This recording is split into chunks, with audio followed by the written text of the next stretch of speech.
Sidem Öztürk, From Letters to Liberty, a love story forged through bars. Sidem Öztürk was born in Turkey into a family with rich Kurdish roots, a culture known for resilience and tradition. From an early age, she was nurtured in an environment that valued family, education, and introspection.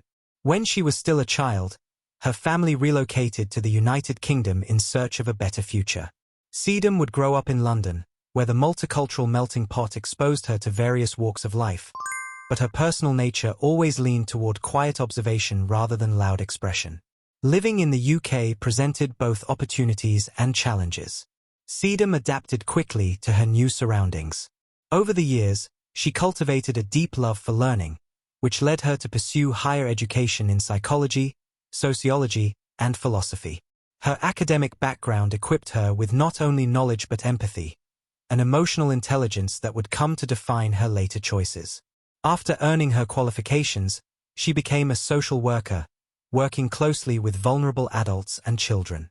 Her compassion for the marginalized would later mirror the way she approached her relationship with Vybz Kartel, a man branded by the system, yet still loved deeply by her. In 2015, Sidem Öztürk's life took an unexpected turn. While browsing online and listening to reggae and dancehall music, a genre she had quietly grown fond of during her years in London, she came across the story of Vybz Kartel. Adidja Azim Palmer was a legendary Jamaican dancehall artist. His music, raw and unfiltered, spoke of poverty, street life, ambition, and love. Despite his controversial image, his poetic lyricism and unapologetic honesty resonated with millions. But in 2014, he had been convicted for murder and sentenced to life in prison. Something about his story drew Sidem in. It wasn't just the headlines. It was the disconnect between the man she saw through interviews and the criminal image projected by the media.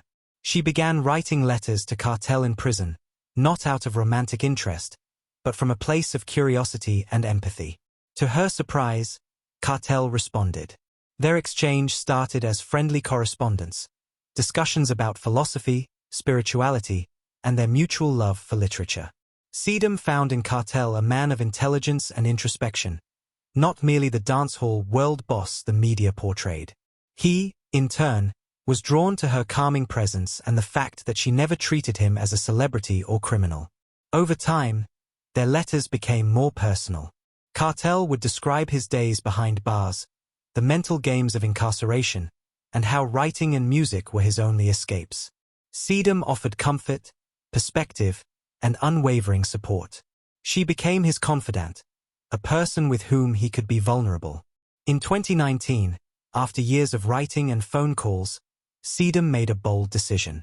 She flew to Jamaica to meet Kartel in person at the Tower Street Adult Correctional Center. Their first meeting was surreal. The atmosphere was sterile, the security tight, and all communication was done through a glass barrier. Yet, even with these limitations, something powerful happened. In interviews later, Sidem recalled that moment. We just looked at each other and smiled. There was a connection, like we already knew each other.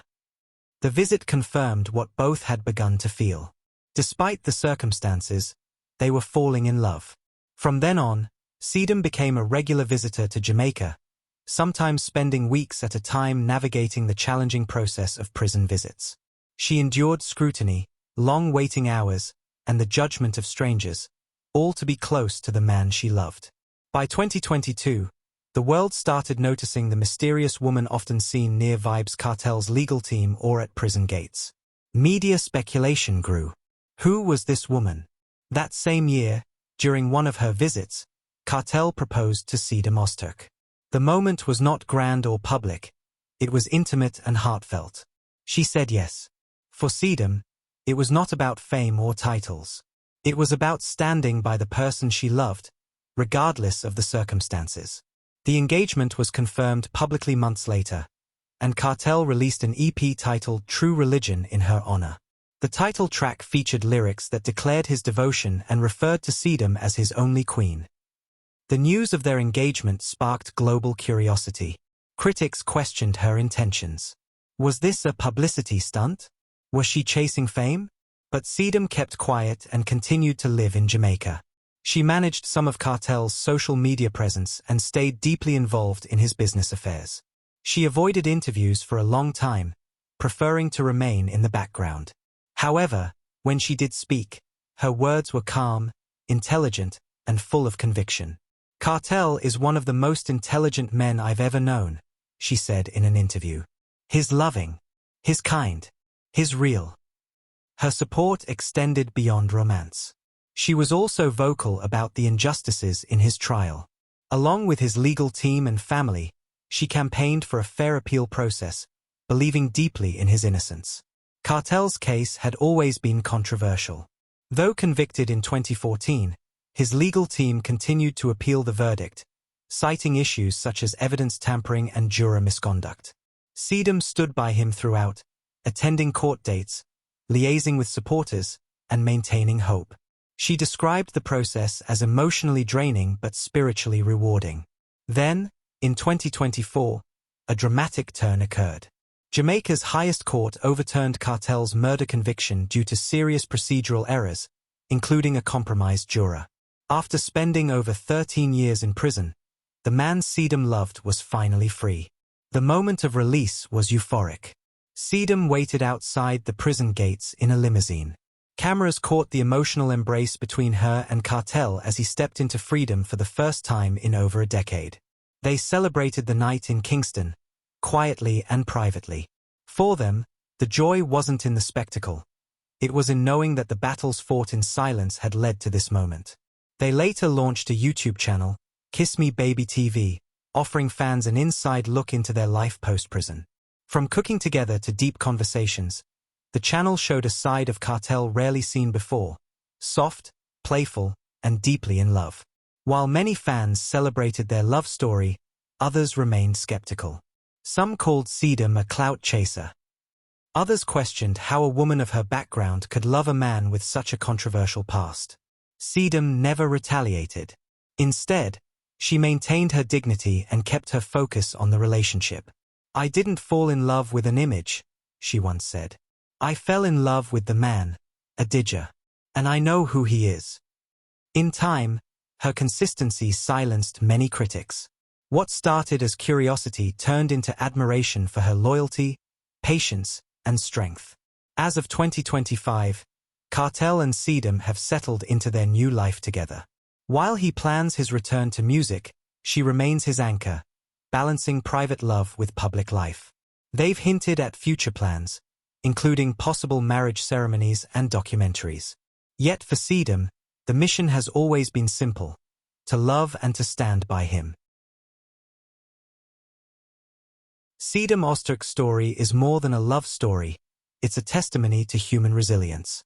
From the quiet corners of London to the high-security walls of a Jamaican prison, from hate mail to headlines, from judgment to joy, she stayed true.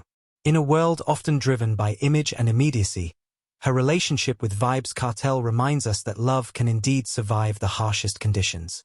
Not every love story begins in freedom, but the ones that survive captivity often shine the brightest.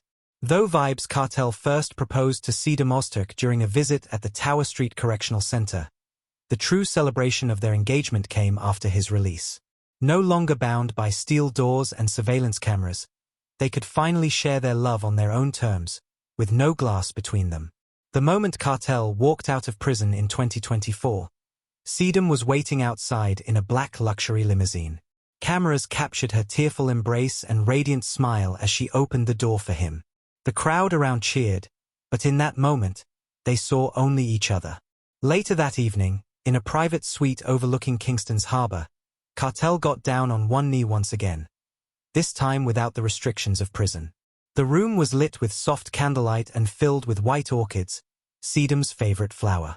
He held out a diamond ring, custom-made with a gold inscription reading "Forever Gaza and Sidem." "I asked you once behind glass," Kartel said. "Now I ask you as a free man, will you marry me?" Sidem, overwhelmed with emotion, whispered yes through her tears. That proposal would mark a new beginning, not just for their love, but for the life they were finally able to live out in public.